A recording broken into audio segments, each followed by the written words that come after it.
ರಾಜಧಾನಿ ಬೆಂಗಳೂರಿನಲ್ಲಿ ಭಾರೀ ಮಳೆಯಾಗಿದೆ. ರಾಜಾಜಿನಗರದಲ್ಲಿ ಬೃಹತ್ ಗಾತ್ರದ ಮರವೊಂದು ಉರುಳಿ ಬಿದ್ದಿದೆ. ರಸ್ತೆ ಬದಿ ನಿಂತಿದ್ದ 2 ಕಾರ್ಗಳು ಜಖಮಾಗಿದ್ದಾವೆ. ನೋಡಿ, ಬಿಸಿಲ ಧಗೆಗೆ ಸಿಲಿಕಾನ್ ಸಿಟಿ ಮಂದಿ ಹೈರಾಣಾಗಿದ್ರು. ಉಷ್ಣಾಂಶ ಬಹಳ ಗರಿಷ್ಠ ಮಟ್ಟದಲ್ಲಿ ದಾಖಲಾಗಿತ್ತು. ಬಿಸಿಲಿನ ಜಳ ಈಗ ಭೂಮಿ ತಂಪಾಗಿದೆ. ಮಳೆರಾಯ ತಂಪೆರೆದಿದ್ದಾನೆ, ಆದರೆ ಅನಾಹುತನೂ ಕೂಡ ಮಾಡಿದ್ದಾನೆ.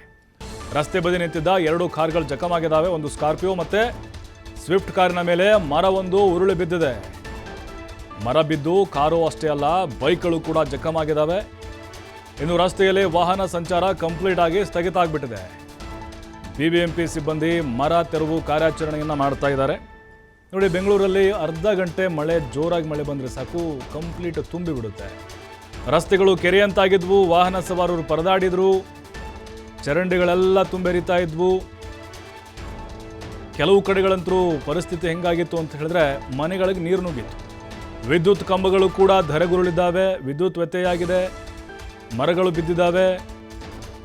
ಫ್ಲೈಓವರ್ಗಳ ಮೇಲೆ ಹೋಗುವಂಥವ್ರು ಕೂಡ ಬಹಳ ಆತಂಕಕ್ಕೀಡಾಗಿದ್ದರು.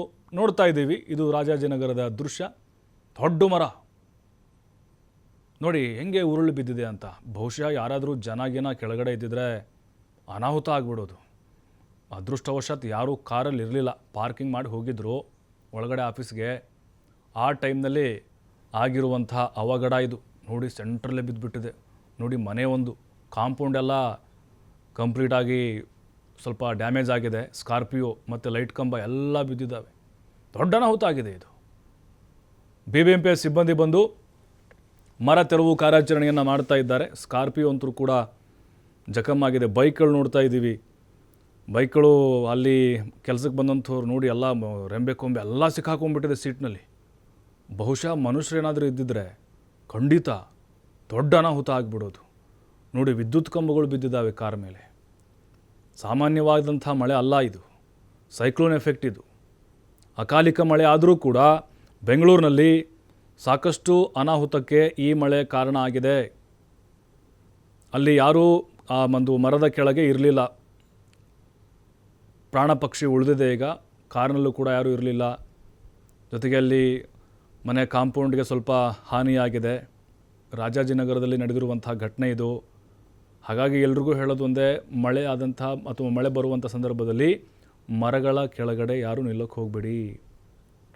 ಬೆಂಗಳೂರಲ್ಲಿ ಅದರಲ್ಲೂ ಯಾವ್ಯಾವ ಮರ ಯಾವಾಗ ಬೀಳ್ತೋ ಗೊತ್ತಾಗಲ್ಲ. ಆಯಸ್ಸು ಮುಗಿದಿರುವಂಥ ಮರಗಳಿದ್ದಾವೆ. ಸರ್ವೆ ಮಾಡೋಕ್ಕೆ ಬಿಬಿಎಂಪಿ ಇರೋದು. ಯಾಕಂದರೆ ದೊಡ್ಡ ಮಳೆ ಬಂತಂದ್ರೂ ಮುಗಿದು ಹೋಯಿತು. ಸಣ್ಣ ಮಳೆಗೆ, ಅಕಾಲಿಕ ಮಳೆಗೆ ಹಿಂಗಾಗಿದೆ ಅಂತ ಹೇಳಿದ್ರೆ ಇನ್ನೂ ಅನಾಹುತ ಆಗುವಂತಹ ಸಾಧ್ಯತೆಗಳು ಕೂಡ ಇದ್ದಾವೆ. ಇನ್ನೂ 4 ದಿನ ಭಾರೀ ಮಳೆ ಆಗುವಂತಹ ಸಾಧ್ಯತೆ ಇದೆ. ಈಗಾಗಲೇ ಬಿಬಿಎಂಪಿ ಸಿಬ್ಬಂದಿ ಬಂದು ಈಗ ಅದನ್ನು ತೆರವು ಮಾಡುವಂತಹ, ಮರವನ್ನು ತೆರವು ಮಾಡುವಂಥ ಕಾರ್ಯಾಚರಣೆಯನ್ನು ಮಾಡ್ತಾ ಇದ್ದಾರೆ. ದಿನವಿಡೀ ಮೋಡ ಕವಿದಂಥ ವಾತಾವರಣ ಇತ್ತು. ಹಾಗಾಗಿಯೇ ಈಗ ಸಿಲ್ಕ್ ಬೋರ್ಡು, BTM ಲೇಔಟ್ ಆಗಿರ್ಬೋದು, ಮೆಜೆಸ್ಟಿಕ್ ಸುತ್ತಮುತ್ತ ಆಗಿರ್ಬೋದು, ಮಹದೇವಪುರ ಈ ಭಾಗದಲ್ಲೂ ಕೂಡ ಭಾರೀ ಮಳೆ ಆಗಿದೆ. ಮತ್ತು 4-5 ದಿನಗಳ ಕಾಲ ಮಳೆ ಆಗುತ್ತೆ ಅನ್ನುವಂತಹ ಮುನ್ಸೂಚನೆಯನ್ನು ಹವಾಮಾನ ಇಲಾಖೆ ಕೊಟ್ಟಿದೆ. ಈಗ ಮತ್ತಷ್ಟು ಮಾಹಿತಿ ಗಣೇಶ್ ನೀಡ್ತಾರೆ. ಗಣೇಶ್, ನೋಡ್ತಾ ಇದ್ದೀವಿ ಅಕಾಲಿಕ ಮಳೆ ಸೃಷ್ಟಿ ಮಾಡಿದಂಥ ಅವಾಂತರಗಳನ್ನು. ಬಹುಶಃ ಅಲ್ಲಿ ಜನ ಇಲ್ಲ, ಇದ್ದಿದ್ರೆ ಅನಾಹುತ ಆಗ್ತಿತ್ತೇನೋ. ಏನೆಲ್ಲ ಅವಾಂತರಗಳನ್ನು ಈ ಮಳೆ ತಂದೊಡ್ಡಿದೆ ಬೆಂಗಳೂರಿಗೆ ಅಂತ? ಖಂಡಿತವಾಗ್ಲೂ ಇವತ್ತು ಮುಂಗಾರು ಪೂರ್ವ ಮಳೆ ಅಂತ ಹವಾಮಾನ ಇಲಾಖೆ ವ್ಯಾಖ್ಯಾನವನ್ನು ಮಾಡ್ತದೆ. ಇದು ಸ್ಪಷ್ಟ ಚಂಡಮಾರುತ ಅನ್ನೋ ಮಾಹಿತಿನೂ ಇದೆ, ಸೈಕ್ಲೋನ್ ಅನ್ನೋ ಮಾಹಿತಿನೂ ಇರುವಂತಹ ಹಿನ್ನೆಲೆಯಲ್ಲಿ ಇವತ್ತು ಬೆಂಗಳೂರಿನಲ್ಲಿ ಹಲವು ಕಡೆ ಯಲಹಂಕ ಏರ್ಪೋರ್ಟ್ ರೋಡ್, ಆಮೇಲೆ ಬೇರೆ ಬೇರೆ ಕಡೆ ಸಾಕಷ್ಟು ಮಳೆಗಳಾಗ್ತಾ ಇರುವಂತದ್ದು. ನಾಳೆನೂ ಕೂಡ ಇದೇ ರೀತಿಯ ವಾತಾವರಣ ಮುಂದುವರಿಯುತ್ತೆ ಅನ್ನೋ ಮಾಹಿತಿ ಇದೆ. ಸೊ ಇದರಿಂದ ಸಾಕಷ್ಟು ಈಗ ಮರಗಳು ಬಿದ್ದಿರುವಂತದ್ದು. ಹಾಗೇನೆ ಹಲವು ಕಡೆ ಅಂದ್ರೆ ಈಗ ಯಲಹಂಕ ಕಡೆನೂ ಕೂಡ, ಯಲಹಂಕ, ಸಿಲ್ಕ್ ಬೋರ್ಡ್, ಬೈಯಪ್ಪನಹಳ್ಳಿ ಈ ಭಾಗದಲ್ಲಿ ಸಾಕಷ್ಟು ಮನೆಗಳಿಗೆ ನೀರು ನುಗ್ಗಿರುವಂತದ್ದು, ರಸ್ತೆಗಳಲ್ಲಿ ಸಂಚಾರ ರಚನೆ ಆಗುವಂತದ್ದು ಇವತ್ತು ಆಗಿರುವಂತದ್ದು. ಅದರ ಹೊರತಾಗಿ ಯಾವುದೇ ರೀತಿಯ ಅನಾಹುತಗಳು ಅಂದ್ರೆ ರಾಜಕಾಲುವೆಗಳು ಆಗಲಿ, ಅನಾಹುತಗಳಾಗುವಂಥದ್ದು ಆ ಥರದ ಪ್ರಕರಣಗಳಿಂದ ಕೂಡ ಆಗಿಲ್ಲ. ಆದ್ರೆ ಹವಾಮಾನ ಇಲಾಖೆ ಪ್ರಕಾರ ಇವತ್ತು ರಾತ್ರಿ ಗುಡುಗು ಸಹಿತ ಧಾರಾಕಾರ ಮಳೆ ಇವತ್ತು ಮತ್ತೆ ನಾಳೆ ಆಗುತ್ತೆ ಅಂತ ಮಾಹಿತಿ ಇದೆ. ಹಾಗಾಗಿ ಇದೇನೇನಾದರೂ ಮಳೆ ಸುರಿದ್ರೆ ಅಥವಾ ನಿರೀಕ್ಷಿತಕ್ಕಿಂತ ಮೀರಿ ಮಳೆ ಏನಾದರೂ ಬೆಂಗಳೂರಲ್ಲಾದ್ರೆ ಅನಾಹುತಗಳು ಕಟ್ಟಿಟ್ಟ ಜನಸಾಮಾನ್ಯರಿಗೆ ದಿನನಿತ್ಯದ ಅಥವಾ ಕೆಲಸಗಳು ಅಡ್ಡಿ ಆಗತ್ತೆ. ಜೀವನ ಅಸ್ತವ್ಯಸ್ತ ಆಗೋದ್ರಲ್ಲಿ ಎರಡು ಮಾತಿಲ್ಲ. ಥ್ಯಾಂಕ್ ಯು ತಮ್ಮೆಲ್ಲ ಮಾಹಿತಿಗಾಗಿ.